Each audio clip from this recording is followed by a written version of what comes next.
Bonjour à toutes et à tous, et bienvenue dans ce nouvel épisode du podcast Punkin Dev. Avec, comme à mon habitude, un petit retard à l'allumage, je déclare enfin cette saison 3 ouverte. Dans l'épisode 0 du podcast, je commençais mon propos par cette citation du vieux Dune de David Lynch. Un commencement est un moment d'une délicatesse extrême. Je voulais mettre en avant cette pensée parce que je démarrais quelque chose de nouveau et j'avais besoin de me sentir en confiance, de me rassurer sur la démarche que j'étais en train d'accomplir. Et en même temps, j'exprimais aussi mon envie de bien accueillir les personnes qui m'écouteraient dès les premiers épisodes. Et accueillir les gens dans une aventure, c'est pas une mince affaire. On peut par exemple déjà dresser un joli tableau de l'état dans lequel on se trouve. On peut aussi faire un bel historique de tout ce qui s'est passé avant, ou bien encore annoncer des objectifs à venir pour donner des perspectives. L'onboarding de nouveaux membres dans une équipe, j'ai parfois l'impression que c'est un savant dosage d'un petit peu tous ces éléments. Alors je parle d'onboarding, comme d'hab, j'ai pas forcément d'expertise particulière sur le sujet. Par contre, j'en ai vécu pas mal, qui étaient à mon sens un peu problématiques, et qui peuvent être résolus par certains points de culture d'équipe. L'onboarding récurrent, dans le monde du dev, que j'ai vu très souvent, trop souvent, ça consiste à filer des bugs moisis aux nouvelles recrues, pour qu'elles puissent prendre en main la codebase. Moi, je traduirais ça plutôt par on a 3 broutilles à gérer, on n'a pas le temps de t'aider, et débrouille-toi à mettre les mains dedans, et puis voilà. Et ce travers, je l'ai vu, mais alors tellement de fois, au point que je l'ai moi-même fait perdurer de mon côté quand arrivait quelqu'un sur un projet. Mais si on prend juste 2 secondes le temps de prendre un peu de recul sur comment on l'a vécu en tant que nouvel arrivant sur un projet, on se rend vite compte que c'est complètement crétin comme approche. On est en train d'accueillir quelqu'un en lui disant « Tiens, tu vas aller nettoyer les petites crottes des autres, ça te donnera une idée puis une habitude de traiter les monceaux de purin qu'il y a autour. » Sérieusement, c'est censé aider à motiver les gens, ça ? Mais par pitié, arrêtez de faire ça. Je dis arrêtez, mais je me le dis aussi à moi, par pitié, arrête de faire ça. Bon, j'ai arrêté, mais on va vous expliquer comment. Comment justement ?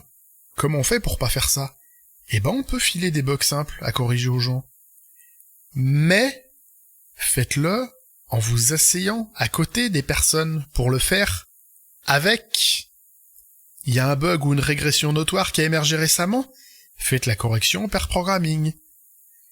D'une manière générale, le pair programming, c'est un peu ma réponse à plein de problèmes d'onboarding. Attention, je vais vous jouer des scènes avec un jeu d'acteurs hors norme. Imaginez un peu la scène. Bienvenue sur le projet Bidon Bidon, on a plein de petits bugs à corriger, on te les a affectés, on les a tous chiffrés à 3 story points qui doivent être terminés pour la fin du sprint, la semaine prochaine. On fait le point à zap pour check ton avancement. Ça vend du rêve, hein. Bon allez, maintenant, on tente une autre approche. Bienvenue sur le projet Bidon Bidon.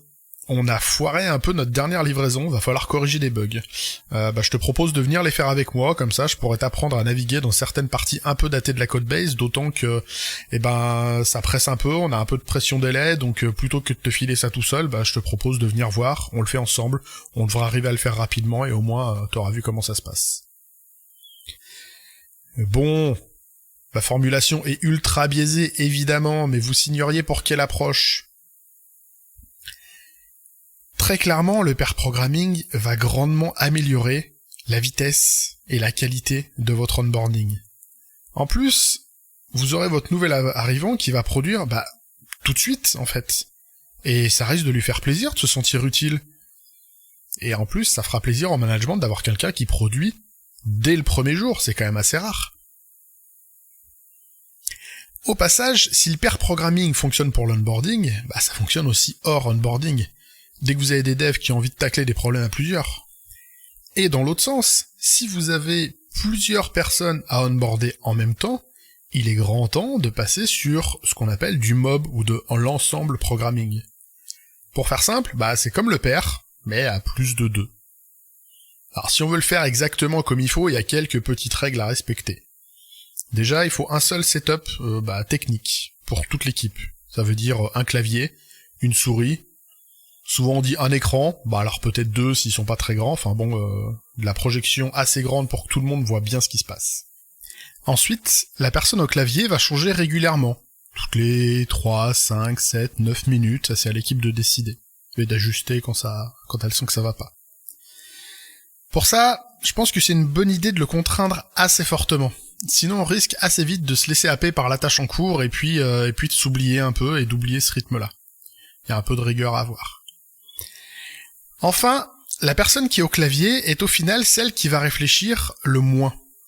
C'est en fait le rôle du pilote ou de la pilote, qui en fait ne fait qu'aller là où les autres personnes, les copilotes, lui disent d'aller.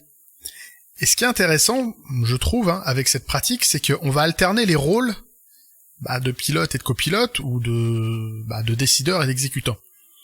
Dans le cadre d'un onboarding, je trouve ça redoutable, parce que au final, on a tous les savoirs, et toutes les personnes, sachantes ou apprenantes, au même endroit, au même moment. Aujourd'hui, c'est, à mon sens, l'outil de partage de connaissances le plus redoutable qu'il puisse y avoir, quand on parle de dev, bien entendu. Mon autre conseil que j'aurais à ce sujet-là, c'est que cette pratique ne vous servira évidemment pas que à l'onboarding, si vous avez tendance à y prendre goût. Dès qu'un sujet critique va arriver, qu'il soit critique en termes de complexité technique, de criticité métier, ou de partage d'infos, il peut y avoir plein de raisons, mais j'ai envie de dire go pour une séance de mob programming. Avant de terminer, je me permettrai d'anticiper les réactions et critiques qu'on observe toujours face à ces pratiques-là, et qui viennent souvent des fans du travail à la chaîne et de la parallélisation à l'extrême. Non, on ne perd pas en productivité à travailler en pair et en mob. On ajoute de la valeur à tous les étages de notre travail. On va être plus efficace, on va produire plus de qualité. On produit en même temps qu'on fait la revue et qu'on transfère de la connaissance, tout ça au même moment. Si vous voulez qu'aucune de vos ressources ne soit indispensable sur le projet, et ça je sais qu'il y a plein de managers qui adorent ce concept-là, faites faire un maximum de pairs et de mob programming dans vos équipes.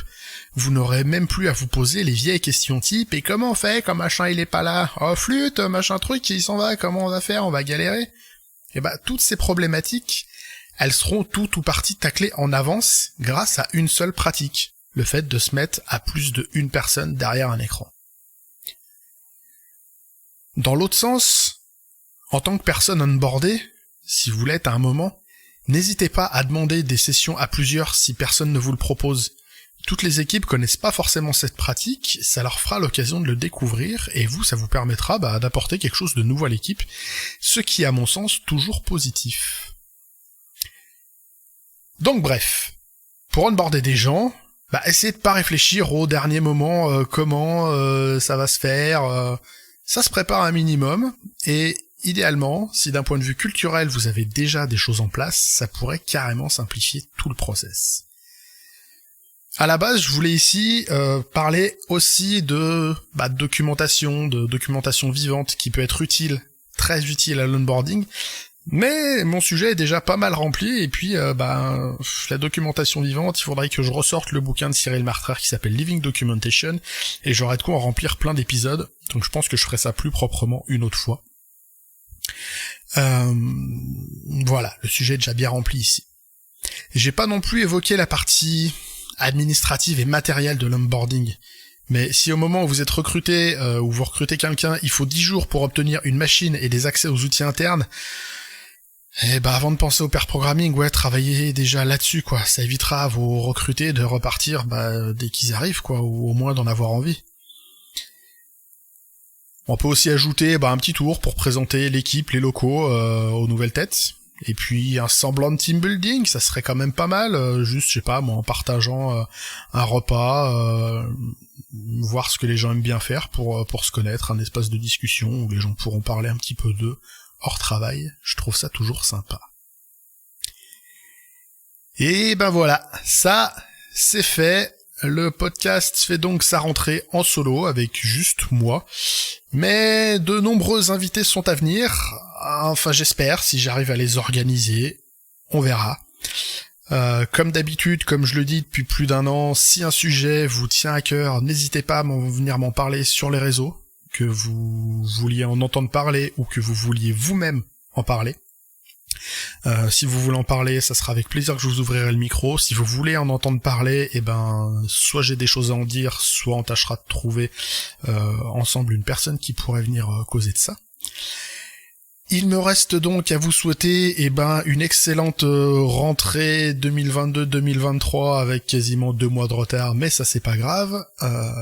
Il me reste surtout à vous souhaiter une excellente semaine. À la prochaine pour un nouvel épisode, et puis d'ici là, vous connaissez la chanson, hein. Geekez bien, codez bien.